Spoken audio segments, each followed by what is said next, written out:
Hey everybody, it's Justin Mills coming at you again, giving you another little look at kind of the age versus experience, kind of looking at the general trends in sports, but this time with the NBA. So I was gonna kind of go by the numbers. I found something really kind of interesting. I'll get to it, but I think it'll kind of add that little kind of flavor with it. Now I know I might be saying a few numbers here and there, so I'm just gonna put them down below. So if you get confused, feel free to read the description because, well, they're gonna be there for you. So, just right now, from 10 years ago to today, the average age in the NBA has gone down about 9 months per player. So, originally it was about 26.89 years old. Now it's about 26.26 years old. The youngest team right now is currently the Portland Trail Blazers, who are about the average age is about 24 and a half, and the oldest being the Cleveland Cavaliers, where the average age is about 30. So, anyways, with that, the average career in the NBA seems to be about 4.8 years. That's not too bad. But just kind of looking at the trends of the NBA and just kind of seeing what the future may hold, it looks like there's kind of a few things that managers and general management might want to consider. I found this really cool internet from courtside.net, and I really thought I'd just kind of like look over it and just kind of go into a bit of detail from what I saw because I thought this was really interesting.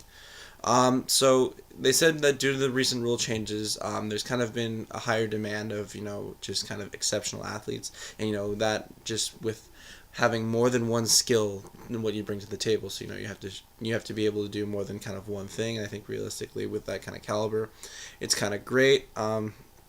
Also, they showed that height was kind of a demand that was kind of very popular within the NBA. And realistically, kind of looking over the charts according to their shoe sizes, it looks like that American basketball players are getting a lot smaller than their European counterparts. So it looks like the idea of, shifting towards international players, specifically in Europe, seems to be kind of the popular kind of thing.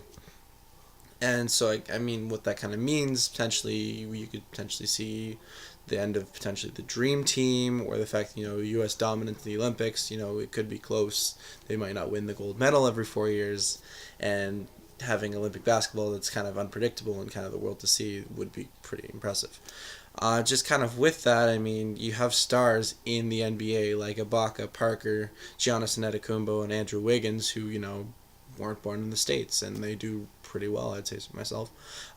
This past season, the NBA, they had 113 players coming from 41 different countries across the world, including 11 from Canada, 10 from France, 9 from Brazil, and 8 from Australia, believe it or not. And I think realistically, this trend of having more international players as opposed to American-born players is going to be something that's kind of been a bit more ideal.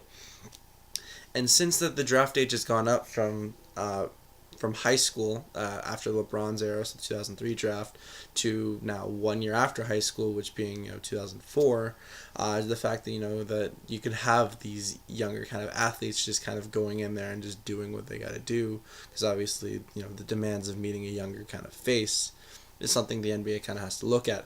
In terms of the international game, I think realistically it's great for the NBA just for the fact that, you can sell it around the world and you're kind of really kind of excited and you just kind of get the whole transcontinental thing of just basketball. And instead of just the American kind of idea, you can have the Europeans kind of get involved, you can have Asia kind of get involved, you have Oceania kind of getting involved, and even Africa getting involved. I think realistically that'd be kind of something really kind of cool, especially something that can transcend the continents, and I think realistically that'd be a great thing for the NBA. So anyways, that's pretty much what I've got for it. Thank you so much for watching, and hopefully stay tuned. Thank you.